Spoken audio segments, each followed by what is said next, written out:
Hello, and in today's session, what we're going to talk about is negative thoughts and how to not attach to them. So, I'm going to really just jam on something that I'm quite passionate about, and this is an idea that we are not our thoughts, right? So, obviously, you guys know I'm a meditation teacher. I've been meditating for like 15 years since I was 17, and uh, over that time, I've really learned how to detach from my mind. So my perspective is really that I am not my mind. Like I do not identify with like my thoughts at all. I see them really as something that is like separate to myself. And so I'm going to talk to you guys about this concept because it's a very powerful concept, right? To have an idea or an identification that your thoughts are just not you at all. So I have thoughts, right? I'm aware that I have thoughts, but I am not my thoughts, right? And so without going too deep too quick, there's usually like a question that comes up for my clients when I'm working with them.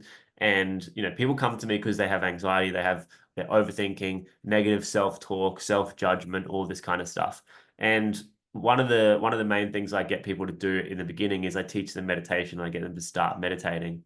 And one of the outcomes of that is that they learn to detach from their thoughts.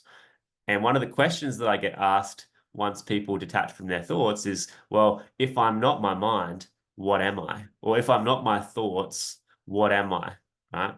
And so there's a very powerful thing that happens when you become present and you detach or unattach from your thoughts, right?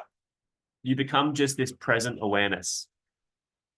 And in this state of present awareness, there is like no thought, there is no like emotion.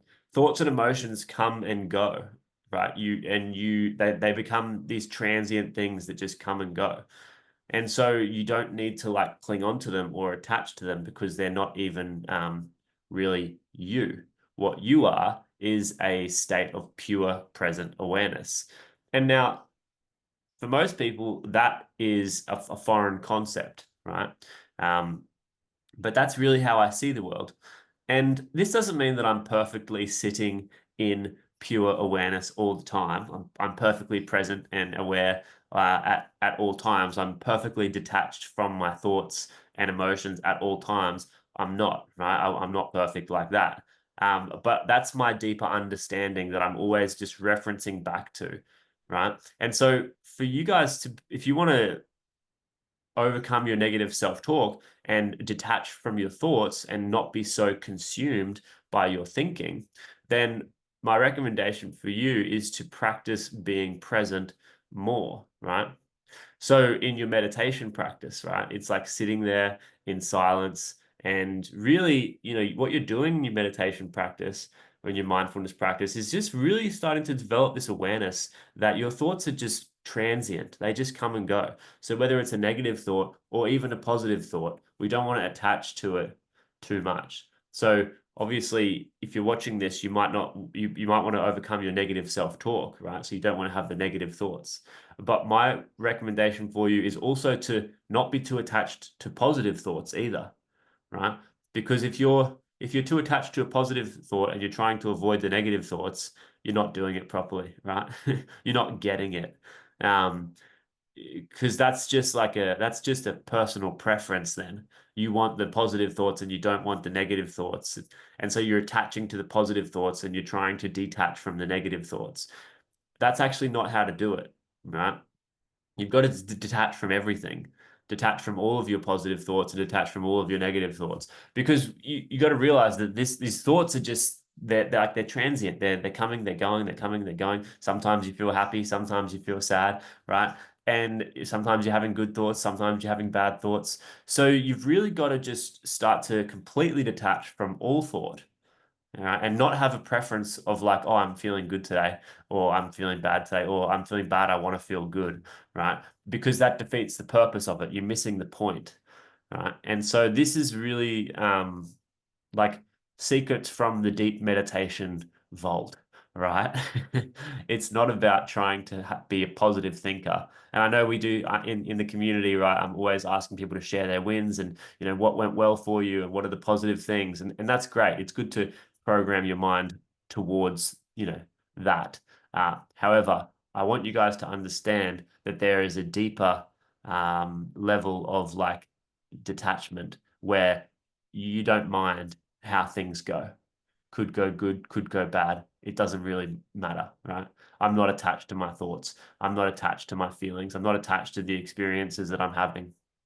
So I know a few of you, I'm just kind of looking at who's on this call right now. A few of you have got these tendencies to, always want to do things really, really well. Like everything needs to be perfect, right? Um, you really have to let go of that, right? Um, and start to be okay with like fucking shit up, right?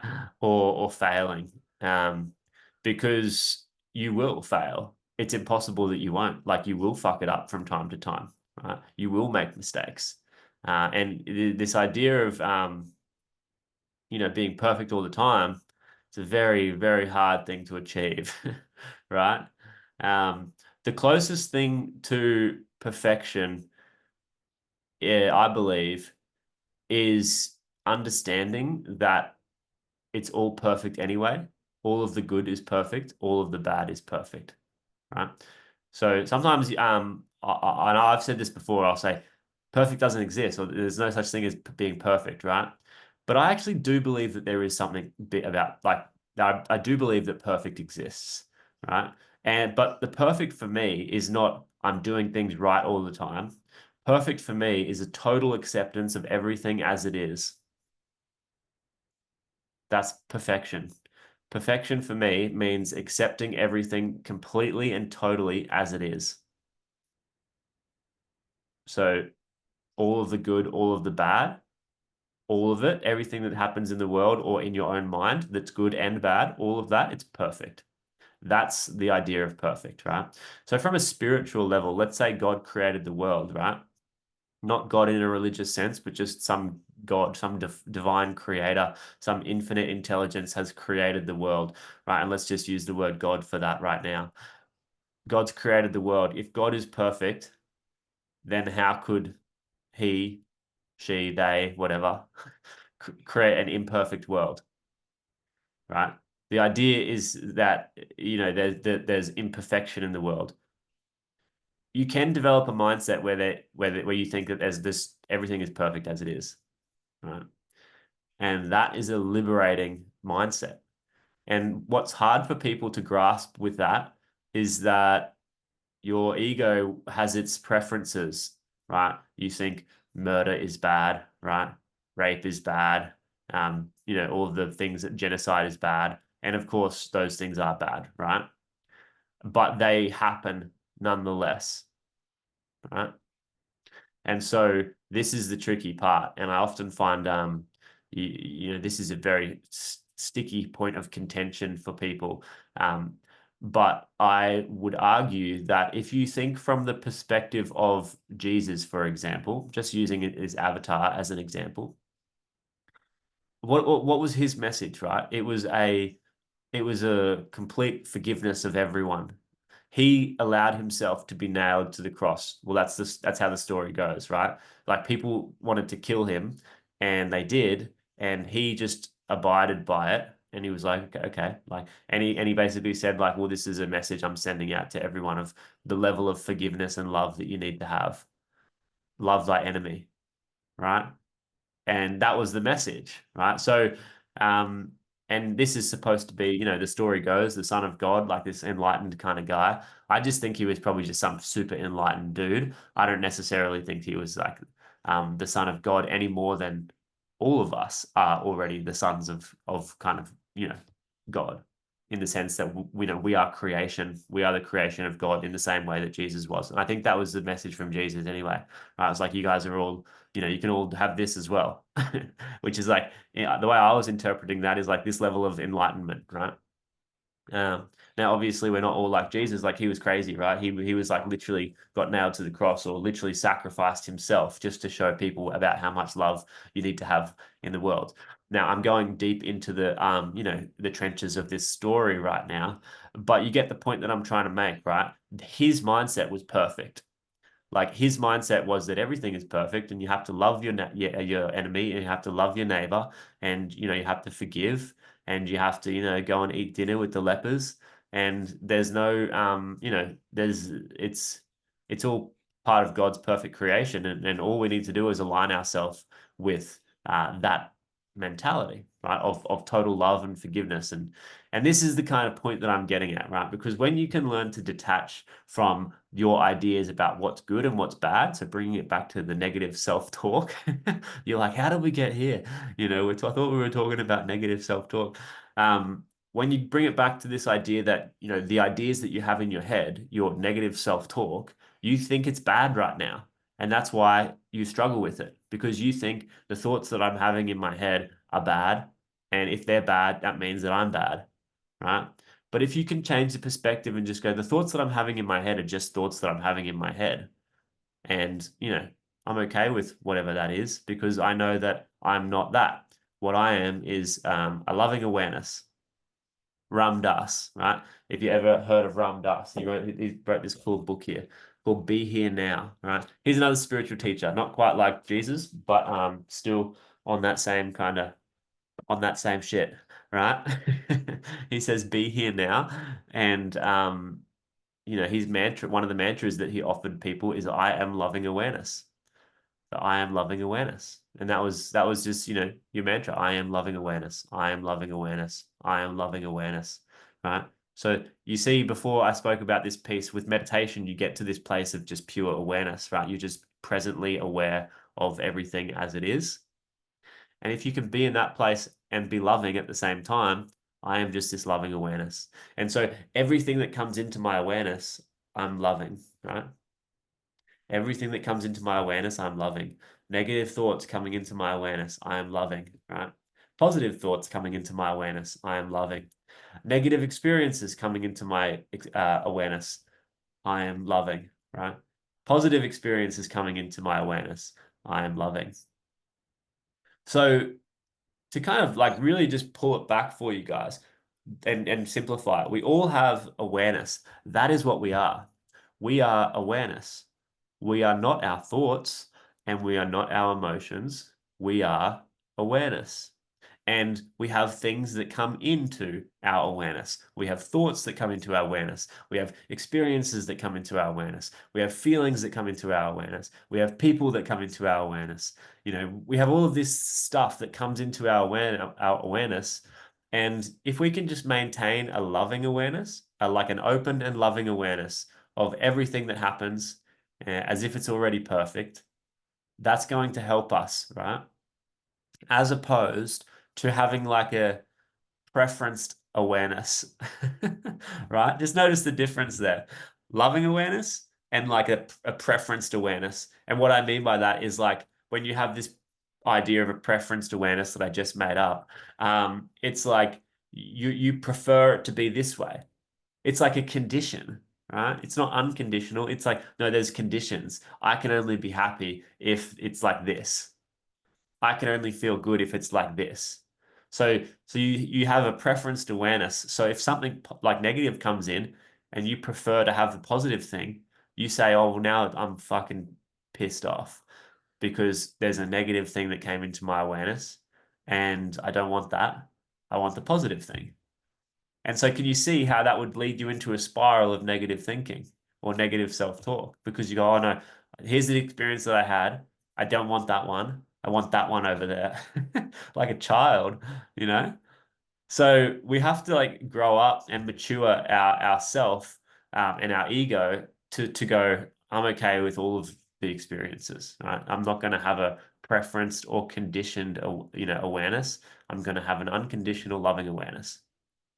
Can you feel the difference in that? Like, just share with me in the chat box if this is landing for you guys.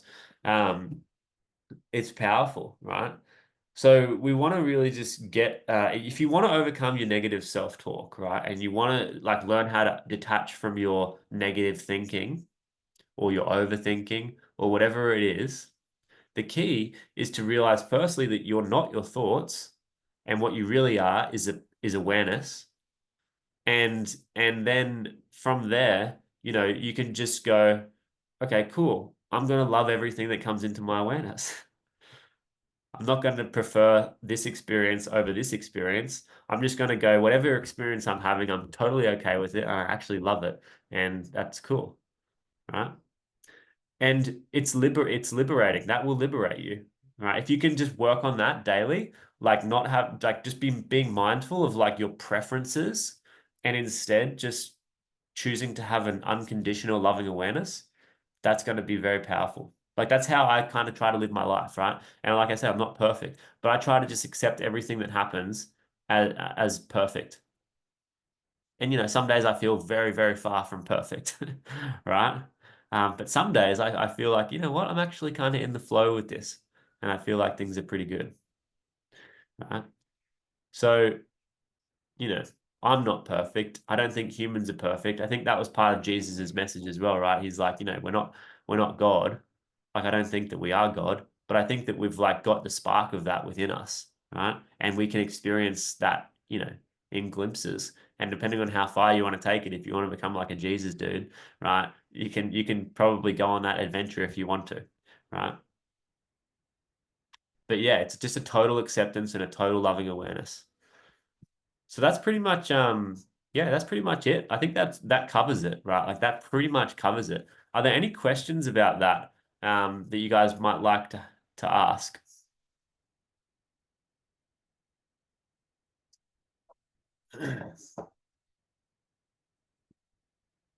If there are any questions, you can pop them in the chat box below and I will answer them.